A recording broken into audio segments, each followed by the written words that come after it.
Саламатсыздар ма? Каналыма қош келдіңіздер. Сіздерге бүгін крейзи құрағының тігілу әдісін көрсеткім келеді. Алдымен каналыма тіркеліп лайк басып комментарий қалдырып кетіңіздер. Сіздермен бұл видеоны соңына дейін көріңіздер. Бізге табандыққа мынандай сәтен мата алдым. Ені 16-да 16. Былай 16-да 16. Ортасын шығарып аламыз. Шығарып алмаса да болады. Бұл енді крейзи деген құрақ, бірақ негізі шығарып алғандарыңыз дұрысырақ болады. Мен ортасын қазір белгілеп алайын. Осылай ортасын белгілейсіздер.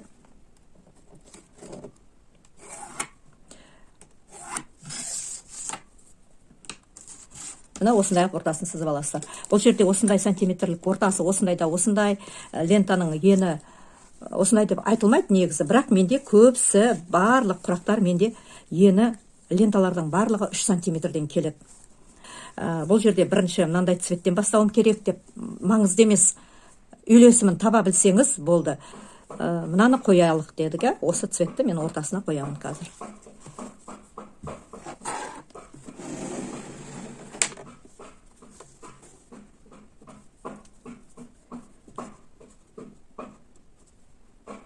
Ортасына қойдым.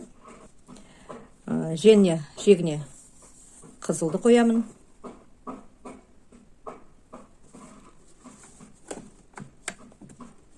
Бірінші тіккенде міндетті түрде жіпті қолдарыңызбен ұстап отырыңыздар, өйткені бүйтіп жіптің шығып кету қаупі бар. Оны қай уақытта да ескертіп айтып отырамын. Артқа бір белгілеп беріп аласыздар.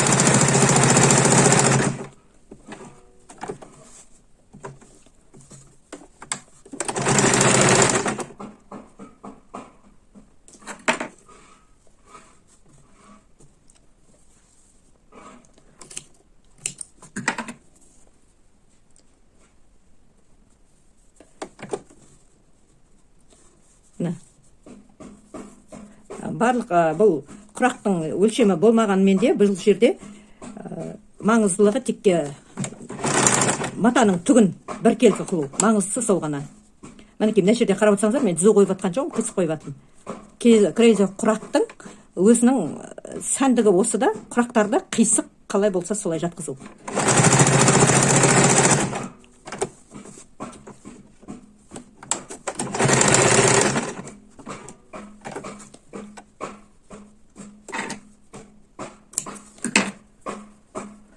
Далада жұмыс жасап жатыр, мән бермеңіздер. Дауысы тарсылдап естіліп жатса.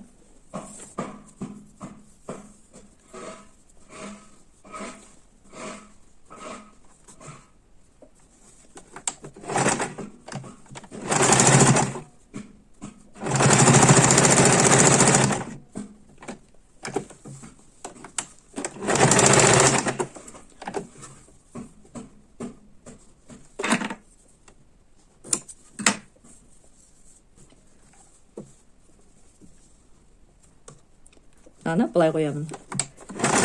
Тігіп жіберейін.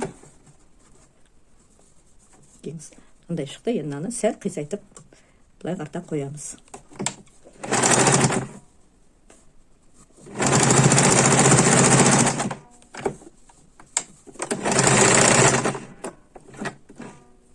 Бұны тағында бұл құрақтың тағында бір атауы бар, мозаика құрағы деп те жатады. Бұл құрақтарды крейзи құрақ деп жатады. Енді өздеріңіз қалауыңыз біледі. Кім қалай атағысы келеді, солай атай беруге болатын сияқты меніңше. Менің алдында бір видеом бар. Шәугімнің астына, шайнектің астына, табақтың астына қалай подставка жасау керек екен. Сол кезде мен осы құрақпен жасағанмын. Бірақ ол кезде ол құрақты мен мозаика құрағы деп атағанмын.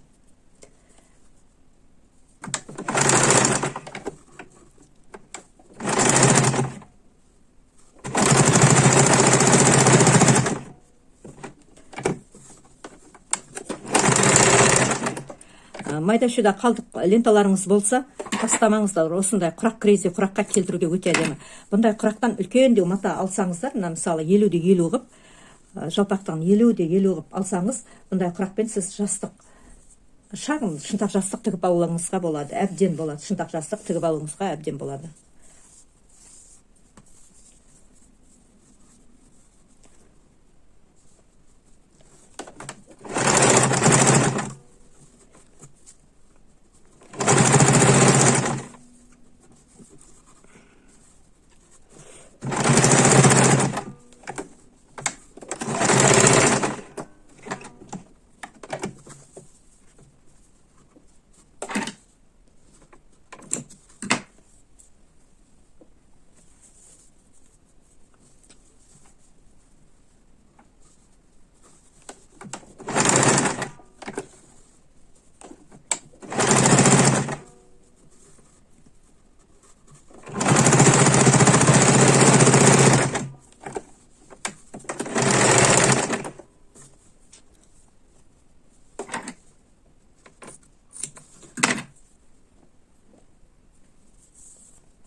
мінекей мынандай құрақ шығып жатыр.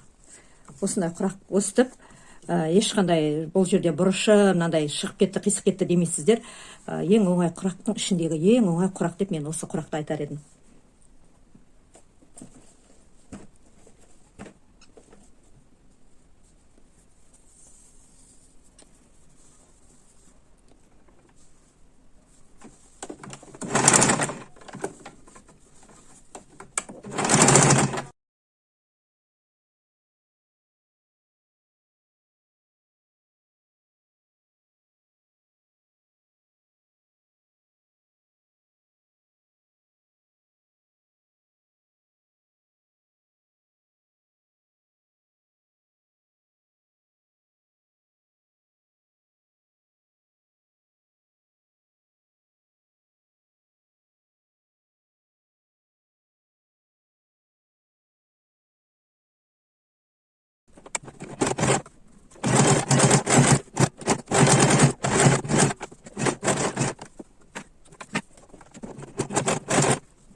Мынандай крейзи құрағы шықты. Енді астыңғы жағынан шетін бәрін біркелкі қылып тігіп өтеміз.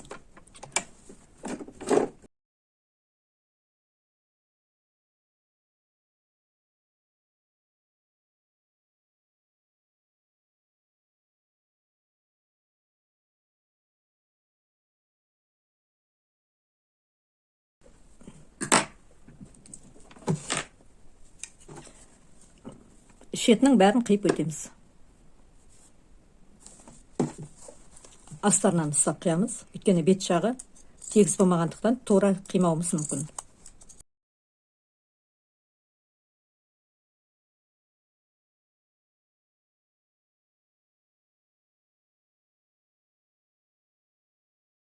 Мынандай крейзи құрағы шықты. Осындай, дәл осындай қып, тағы да осындай бірнешеуін құрастырып, жастық тігуге болады, көпшік тігуге болады, құрақ көрпешелерге де пайдалануларыңызға да болады. Просто мына жерде мен 16-да 16 қып алдым. Өйткені мен бір кішкентай құраққа керек болды.